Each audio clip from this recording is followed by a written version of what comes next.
binigay. Mag-thank you ka kay kuya. Salamat talaga kuya. Meron na akong ano sa anak ko. Pambili ng pamilya. Huwag ka nang umiyak.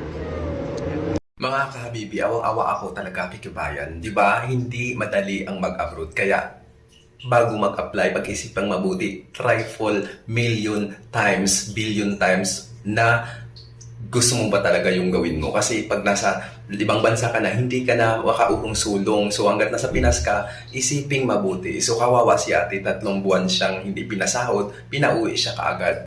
Ma-shoutout sa tumulong sa kanya, sa nagbigay ng pera. Diba? Nakakasakit lang sa dibdib yung makita mo na hindi patas yung bawat isa sa atin. Kailangan magdasal tayo. At of course, hindi naman tayo patas kung siya maganda yung pinasukan niya, yung iba hindi. So, kawawa lang talaga. Naawa lang ako kay ate na nakita ko na talagang super sakit sa dibdib niya na hindi pa siya pinapasahod tapos pinauwi siya kaagad. So, thank you sa mga tumulong kay ate. Nakakalungkot na may ganyang nangyayari, no?